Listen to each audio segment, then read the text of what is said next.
प्रियंका कक्कड़ जी, सीधे आपके पास आते हुए, अब ईडी तो अपने हिसाब से काम करेगी ना, वो तो इंतजार करेगी नहीं कि चुनाव है या चुनाव नहीं है, इस हिसाब से मद्देनजर। और ईडी की ओर से कहा गया है कि तमाम ऐसे एविडेंस है जिनको नष्ट करने का काम किया गया है और हमारे पास पुख्ता सबूत हैं। ईडी ने बहुत अच्छा काम किया है, उन्होंने खुद अपनी तारीफ भी की है कोर्ट में। प्रियंका जी, तो फिर इसको लेकर इतना ज्यादा हंगामा क्यों? चित्रा जी सभी को नमस्ते। चित्रा जी, मैं एक एग्जाम्पल देके समझाने की कोशिश करती हूँ। पहले तो पीएम, ये हमें समझना पड़ेगा कि शहजाद जी के कुतर्क मैंने सुने, पीएमएलए में संशोधन हो गए थे 2018 में, जिसमें बैक रूट से सेक्शन 45 जो एक प्रोविजन को सुप्रीम कोर्ट ने अनकॉन्स्टिट्यूशनल डिक्लेयर कर दिया था, उसको भाजपा ने रिवाइव कर दिया। अब ये मसला कि ये भाजपा ऐसा कर सकती थी कि नहीं, ये सुप्रीम कोर्ट में अभी भी पेंडिंग है, पहला। अब दूसरा समझिए कि जैसे छगन भुजबल जब भाजपा में गए, या अजीत पवार चलो जब भाजपा में गए, एक सेकंड बीच में ना बोलने की कोशिश करें, जब भाजपा में अजीत पवार चले गए, जब भाजपा में 70,000 करोड़ का घोटाला करने के बाद बीजेपी चले गए अजीत पवार, तो उस टाइम पे दो हफ्ता पहले ईडी ने कह दिया भाई हमें इनका केस क्लोज करना है, इस केस में कुछ नहीं है, वो साफ हो गए। अब अगर भाजपाइयों का कुतर्क ले ले कि आप कोर्ट चले जाओ, तो हम कोर्ट जाएंगे, फिर से ईडी ही इन्वेस्टिगेशन करेगी ना, जज साहब तो उतर के इन्वेस्टिगेशन करते नहीं। अब ईडी ने अगर एक केस को क्लोज कर दिया है तो वो क्या कहेगी, हाँ हमसे गलती हो गई, हम दोबारा से रीओपन करने को तैयार हैं। अरे तो ये बड़े नेताओं को भी तो राहत नहीं मिल रही है ना इस पूरे मामले में। अब मनीष सिसोदिया 13 महीने से जेल में है, 6 महीने हो गए हैं संजय सिंह को। दूसरी तरफ एक हवाला मामले में सत्येंद्र जैन को भी राहत नहीं मिली है। तो ऐसा भी तो नहीं है ना कि कोर्ट से राहत मिल रही है। प्रियंका जी, आप लोग अब मेरी बात सुनिए। नहीं चित्रा जी, क्योंकि पीएमएलए में ऐसे संशोधन कर दिए गए कि अनंत काल तक बिना सबूत के किसी को भी जेल में रखा जा सकता है। आप देखिए आज भाजपा में मर्डरर, रेपिस्ट, टेरर फंडिंग वाले आराम से संरक्षण लेके बैठे, उनके ऊपर कोई केस नहीं हो रहा। बट हमारे नेता जिनके ऊपर आप एक चवन्नी की रिकवरी नहीं कर पाए, पीएमएलए केस में जरूरी होता है प्रोसीड्स ऑफ क्राइम। 2 साल से ऊपर की इन्वेस्टिगेशन में एक चवन्नी नहीं रिकवर हुई भाजपा के एनफोर्समेंट डायरेक्टोरेट से, और फिर भी हम जेल के अंदर है। तो भाजपाइयों से पूछिए ऐसा कैसे है कि अभी तो आरोप साबित नहीं हुआ, इन्वेस्टिगेशन चल रही है, फिर भी 2 साल से हमारे नेता जेल के अंदर है, और इनके ब्रजभूषण बाहर हैं, इनके संजय सरोज बाहर हैं। मैं जवाब देता हूं, जवाब दे दूं। देखिए, पहले तो इनसे पूछिए कि अगर चवन्नी भी नहीं मिली और फिर भी जेल के अंदर है, तो ये बीजेपी और ईडी पर थोड़ी सवाल है, ये तो कोर्ट और न्याय प्रणाली पर सवाल है। मतलब कि आज कांग्रेस पार्टी राहुल के इतने निकट हो गई है कि राहुल बाबा लोकतंत्र को गालियां देते हैं, और आम आदमी पार्टी भी उसी स्थिति में आ चुकी है। चित्रा जी बीच में नहीं, चित्रा जी डिस्टर्बेंस बीच में नहीं होना चाहिए, मैं अपनी बारी में जवाब दे रहा हूं। दूसरी बात, ये कहती है मनी ट्रेल नहीं मिला। सुप्रीम कोर्ट का ऑर्डर है 338 करोड़ का money trail established. High court का सीबीआई के मामले में ऑर्डर है, मैंने आपको सुबह ही भेजा है चित्रा जी, कृपया करके उसको पढ़ लीजिए। ये ईडी का मामला नहीं है, उसमें 100 करोड़ का money trail established, minimum established है।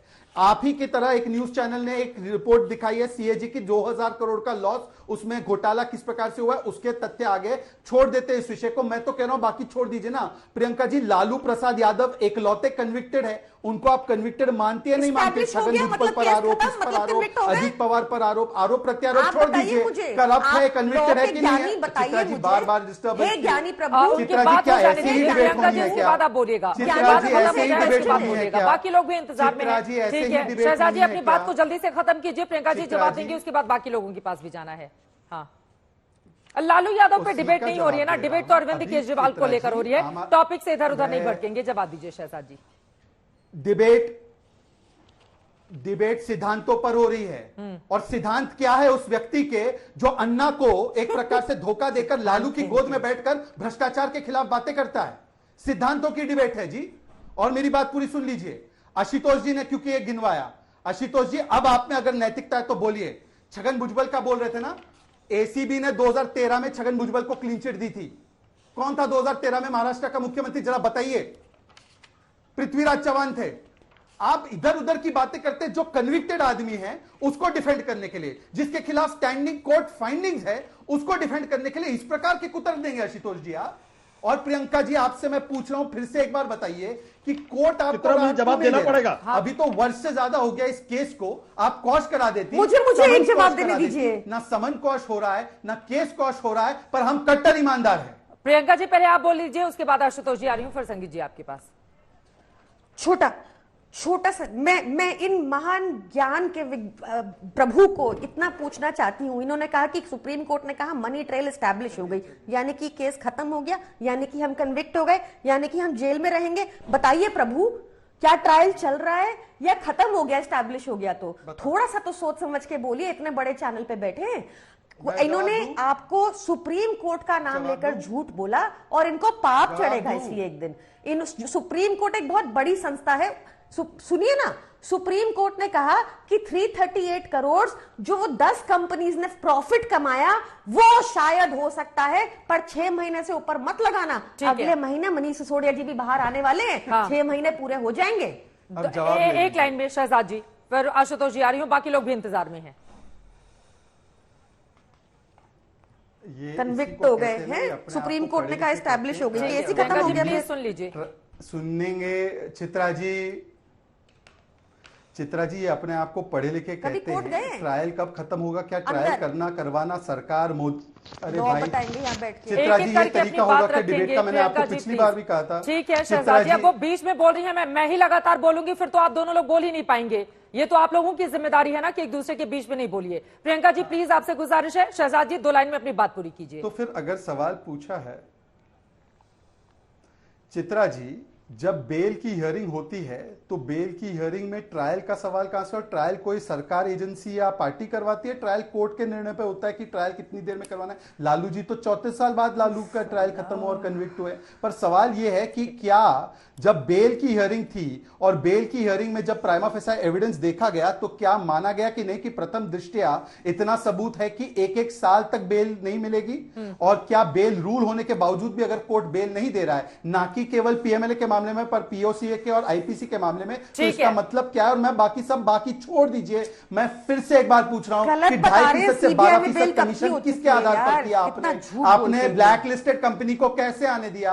आपने होलसेल प्राइवेट सेक्टर को कैसे दिया? ये जरा आप लोगों की बात खत्म हो गई। आशुतोष जी नहीं है तो बाकी लोग सिर्फ विंडो में ही देख के रह जाएंगे। प्लीज आशुतोष जी, संगीत जी और उसके बाद शर्मा जी एक लाइन में बोलिए, एक लाइन में सर बोलिए प्रियंका जी, एक लाइन में। शरत रेड्डी इनको ब्लैकलिस्ट, ये बता रहे हैं ब्लैकलिस्ट किया और कंपनी से इनका ठेका मिला, इनका आरोप है ये। शरत रेड्डी अभिषेक मनु सिंघवी अरविंद केजरीवाल के वकील कुछ बोल रहे हैं, सुनते। दोस्तों आप देख रहे हैं कि कितनी विभिन्न पार्टियों द्वारा ये डेलीगेशन गया है चुनाव आयोग। करीब सभी विपक्ष की पार्टियां यहां पर हैं, मैं नाम नहीं लूंगा, आप चेहरे देख रहे हैं। गौर करने वाली बात यह है कि ये आयोजन कल लेट रात्रि को हुआ है, लेट, क्योंकि आप जानते हैं जिस प्रकार का गैरकानूनी एक्शन लिया गया है वो भी लेट रात को लिया गया था। इतने अल्प समय में हमारे सभी कॉलीग्स ने, कई लोग दिल्ली से बाहर से भी आए हैं, कुछ 1-2 लोग पहुंच नहीं पाए, लेकिन करीब विपक्ष के हर रंग की पार्टी यहां पर उपस्थित है और मैं समझता हूं सब एकजुट होकर इस मामले में गए हैं। हमने चुनाव आयोग के साथ विस्तृत रूप से वार्तालाप किया, हम सब अंदर थे। चुनाव आयोग के तीनों नवगठित चुनाव आयोग और उनके सभी अफसर थे।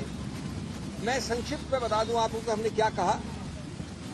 पहली बात कि ये बहुत ही गंभीर और व्यापक मुद्दा है, ये सिर्फ एक व्यक्ति या व्यक्ति विशेष या पार्टी विशेष का मुद्दा नहीं है।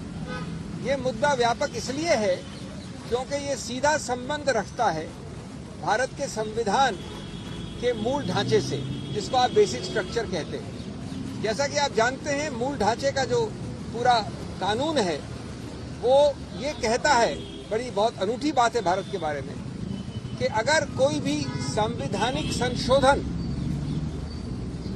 मूल ढांचे के विरुद्ध है तो संवैधानिक संशोधन भी असंवैधानिक करार किया जा सकता है। अब इसको हमने कैसे पक्ष रखा? जब आप इस प्रकार की चुनाव के लिए जो एक समतल जमीन आवश्यक है, अति आवश्यक है, अनिवार्य है, समतल जमीन, उस समतल जमीन को आप बदल देते हैं। पीएमएलए कोर्ट में वकील बनकर दलील रखी अरविंद केजरीवाल के पक्ष में, तो यहां पर राजनेता बनकर अभिषेक मनु सिंह भी अपनी दलीलें यहां पर रखते हुए फिलहाल क्या राहत मिलेगी या फिर मुश्किलें बढ़ने वाली हैं? वक्त हमारे पास इतना ही है। एक लाइन में संगीत जी, एक लाइन में देखिए चुनावी दलील वो दे रहे हैं और राजनीतिक दलील दे रहे हैं। अभी भी मुझे लगता है अभिषेक मनु सिंह भी अरविंद केजरीवाल के केस को कमजोर कर रहे हैं, क्योंकि उनके पास कोई लीगल तर्क नहीं है। अब आगे आप ये नहीं कह सकते। क्या होगा देखना महत्वपूर्ण रहेगा।